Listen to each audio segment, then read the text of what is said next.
Hey everyone, in this video we're going to talk about how to describe the motion of an object on a spring. Now we've done a little bit of this in previous videos, but we haven't done it in all generality. But now that we've developed the skills and solving different kinds of differential equations, we can put that to work to solve this problem in a variety of situations and talk about all the different things that can happen. So we're going to be imagining dangling an object from, say, the ceiling on a spring, and maybe stretching it or pushing it up, and then imparting some initial velocity, perhaps, and then seeing how we can describe the motion of that object over time. Okay, so let's go down and take a look at an example. So here we have an object stretches a spring 0.2 meters in equilibrium. So initially it's going to be dangling down, so that if I put that mass on the spring, it's going to be hanging 0.2 meters down from the ceiling. Find and graph its displacement if it is initially displaced 0.1 meters above equilibrium and given a downward velocity of 1.4 meters per second. All right? So how do we set this up? Well, where's the differential equation that we're going to use come from and all that? Well, we know that the force exerted by the object is mass times its acceleration. So the force is given by mass times its acceleration. Now, if I let y denote its displacement, then acceleration is y double prime with respect to time. Now, Hooke's law says that the force exerted by a spring is proportional to the amount to which you extend that spring. The further you pull the spring, the more force it exerts. We've all experienced this if we pulled on a spring or pushed on a spring, right? So Hooke's law says that this is proportional to the displacement of the spring. Now, k is a positive constant, and the spring pulls in the opposite direction, pulls back in the opposite direction that you either push it or pull it. So that's why there's a negative sign. So this comes from Hooke's law. Okay, so here we have a differential equation. Okay, so we could write that down. What I'm going to do is, instead of writing it down like this, I'm going to add ky to both sides. All right, so our differential equation is going to look like this: my double prime plus ky equals 0. And in fact, I'm going to divide through by m. So y double prime plus k over my equals 0. So this is our differential equation. Okay? Now, let's see what we have in the problem here. Do we have any information on the mass of the object? Well, no, not at all. No information on the mass. Do we have any information on the spring constant, k? Nothing given up here. So, okay, we're going to have to figure out how to find this given the information that we do have. Okay? Well, we do have this detail right here. The object stretches a spring 0.2 meters in equilibrium. So let's draw a picture of this. So if we were to just let the spring dangle without an object on it, all right, it might just look like this. Now, if I attach the object to the spring, of course, it's going to stretch the spring.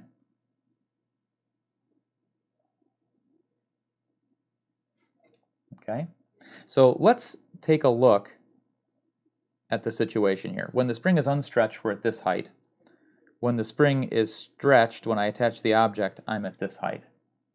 Okay, I'm going to call this distance here, I'm going to call that delta L, this displacement. Okay, now what do we have going on with the spring equation here?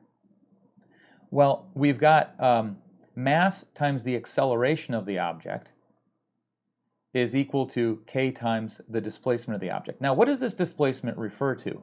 Well, this is the displacement above its equilibrium position. So we're going to be considering the equilibrium position to be where the mass is attached to the spring. So that's the equilibrium position there.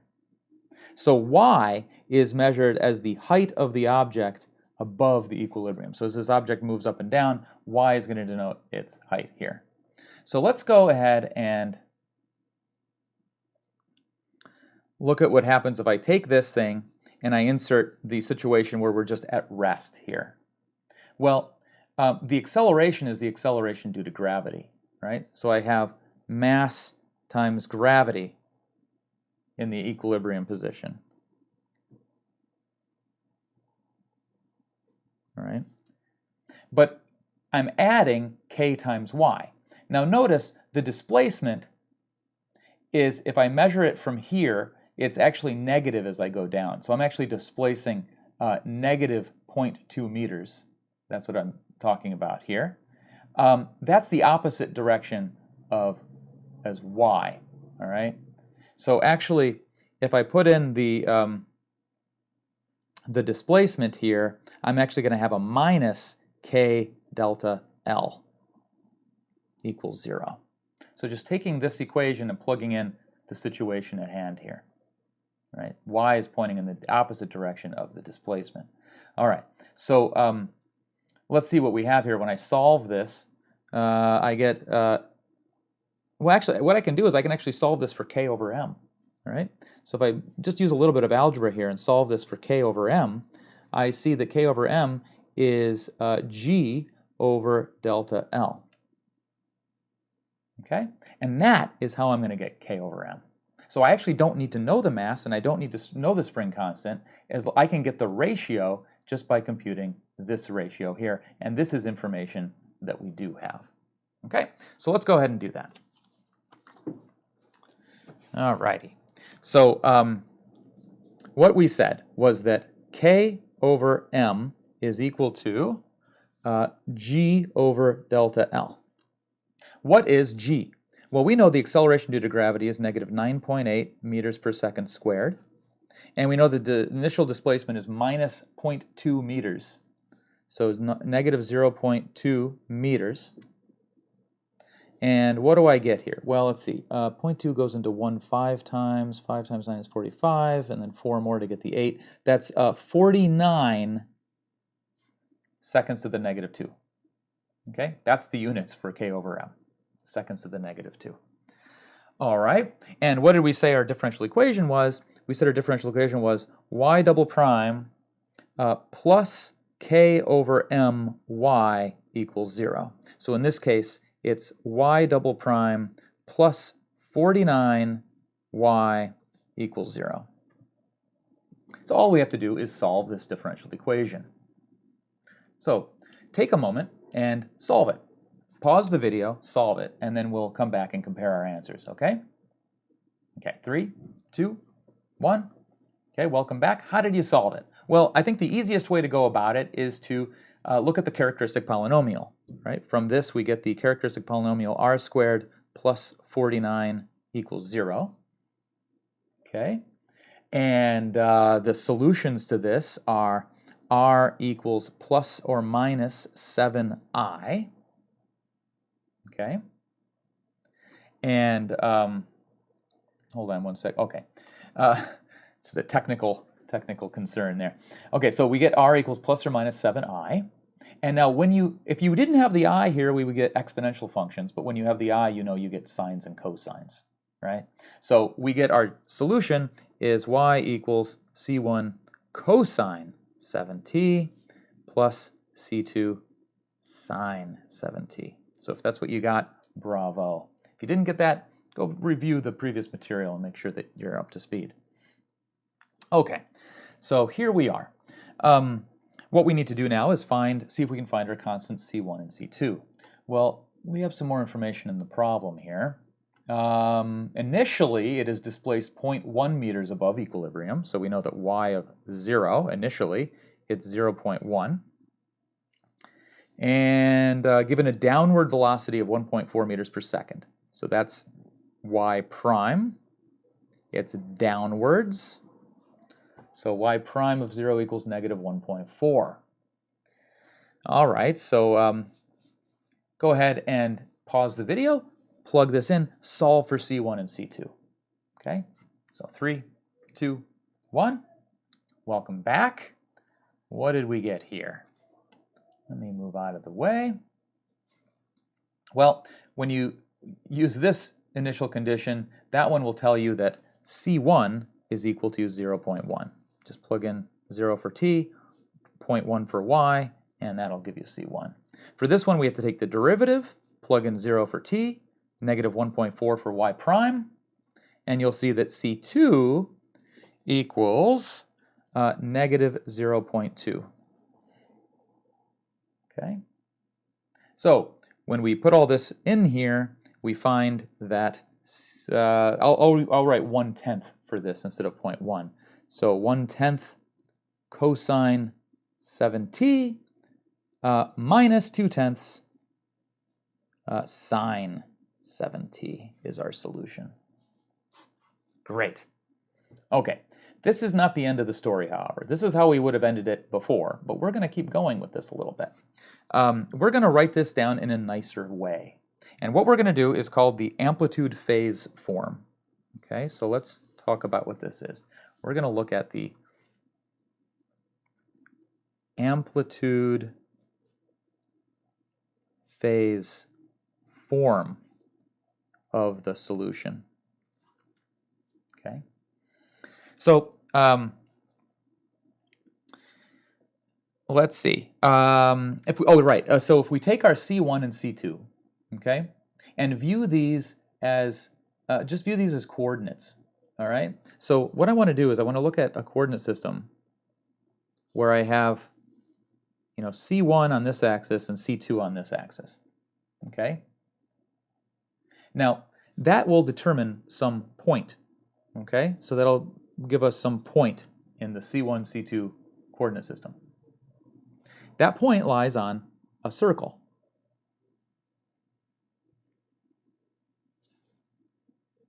With a given radius. And it's at a given angle, phi. Okay? So what this means is that we can write C1, in this picture, what is C1? Well, C1 is the x-coordinate of this point, and the x-coordinate is always given by r cosine the angle. And C2 is the y-coordinate. It's always given as the radius times the sine of the angle. So all we're doing is we're taking this point C1, C2 here, and we're re-expressing it in terms of polar coordinates. Okay, so now if I take our function y here and re-express it in terms of this stuff, okay, let me do this in a more general form. So in place of the 7, I'm going to put an omega naught. All right, because we're going to do this, we want to do this in all generality, so this works for all problems, not just this one. So what we have is let's imagine that instead of 7 here, we have an omega naught. So anything that could have come up. And in place of C1, I'm going to put this. So I'm going to have an R, I'm going to write this first, cosine omega naught t, and then times the cosine phi, all right? And then for this part over here, I'm going to have an R. I'm going to have this stuff, sine omega naught t times the sine of phi. Now, here we have cosine of something times cosine of something else, sine of something times sine of something else. If you factor out the R, you get something that you can use a trig identity on. So if you go look through your trig identities, you'll see there's quite a nice one here that tells us that we can just write this as cosine omega naught t minus phi. Well, isn't that nice? Right? That's pretty spiffy. This is the amplitude-phase form. All right, there we've got it. The amplitude-phase form is that guy right there. Okay, where's the amplitude here? Well, r, whatever you multiply by the outside of the trig function, that's the amplitude. All right, so r is the amplitude. Omega naught is called the frequency.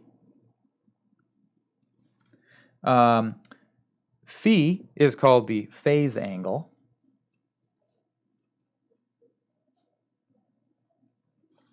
And we can actually get one more thing. If we take the if we take 2 pi and divide it by the frequency, That's the period. Okay. All right.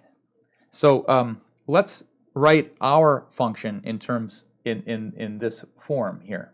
Okay. So let's go back up to our function, our solution. We had this stuff. Okay. Here's our C1. Here's our C2. How do we get R? Well, remember, R is the radius of this circle. So R is equal to the square root of C1 squared plus C2 squared, right? It's just the hypotenuse of this triangle here, right? So that's how we can get R. So I'm just going to take, this squared plus this squared and take the square root, and you'll see when you do that, so R equals, that's going to be square root of 1 over 100 plus 4 over 100, which is square root of 5 over 10. Okay, great. So we got R. Now, how do we get phi? How do we get this phase angle? Well, phi, remember, comes from these equations here, right? So we just take C1 divided by R. We know that cosine phi equals that, right? So phi, let's write cosine phi equals C1 over R. Okay, well that is, C1 was 1/10, and I'm dividing by R, so that's just 1 over root 5. But I also know that sine phi is C2 over R, right? And if I take C2, which was negative 2/10, and divide by R, I get negative 2 over root 5. So now I'm looking for an angle that satisfies these. Now, by the way, our phase angle, we're always going to choose it so that it's between negative pi and pi, okay? We're always going to choose our phase angle in that range. You know, you might be used to using angles that are between 0 and 2 pi, right? But for this, the standard thing to do is between negative pi and pi, all right? So we're going to look for an angle in that range that satisfies these conditions, okay? Now, just using one of them, you got to be a little bit careful here. Think about the circle and where this thing lands, all right? If the cosine is positive and the sine is negative, I'm down here in the fourth quadrant, all right? Now, if I just take the inverse cosine of this number, right, I'm actually going to get this one, right? But I need this guy down here, because the inverse cosine always gives me a number between 0 and pi that has that as its x-coordinate. Well, this and this have the same x-coordinate, but it only gives me the one between 0 and pi, so it's going to give me this one, which is the wrong one. Okay, so you have to be a little bit careful here. Sine always, if you use the inverse sine function, it'll always give you an answer between minus pi over 2 and pi over 2. And only one of those has the y-coordinate that's the correct one. All right, so I'll actually take the inverse sine of this to get my answer. So be a little bit careful here. When you do that, arc sine of negative 2 over root pi, root 5, you get negative about, this is approximate, 1.1071. Okay? And what was our omega naught? Well, our omega naught was what was being multiplied by the t here. That was 7. Okay? So we can write down r's in terms of the amplitude phase form, right? So our r was root 5 over 10 times the cosine of omega naught t, so it was 7t, minus phi, so plus 1.1071. So this is how we're going to write our final answer. Okay, So we're going to convert these into phase form because it's a little bit simpler to just write it in terms of a single trig function, and we can read off what the amplitude and these other parameters are when we write it that way. Now let me show you. You may have seen the glowing background here. I have plotted this. So there we have the function, right? I had to write it in terms of x instead of t because that's what Desmos understands.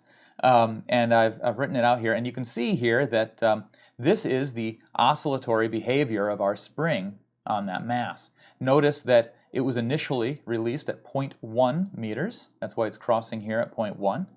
With a downward velocity, that's why it's going down at first, right? And we can see it oscillating here, right? Notice that the r right here is the amplitude. That's exactly how high this curve is above the, in this case it's the x-axis, but it should be the t-axis, right?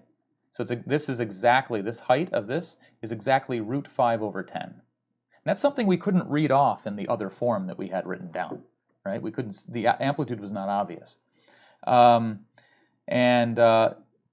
phase angle here has to do with how far this function's been shifted to the left or the right. It's actually been shifted to the left by this amount, right?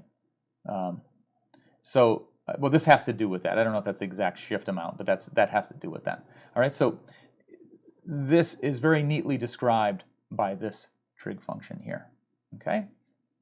So in the next couple videos, we're going to look at some other situations where we actually have not just a mass on a spring, but we have a mass on a spring, and it might be subject to some external forces.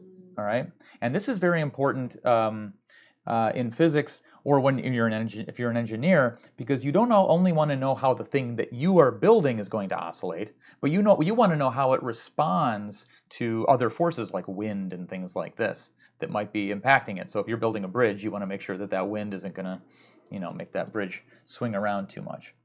All right, so we'll talk about that stuff in the next video. So I'll see you there.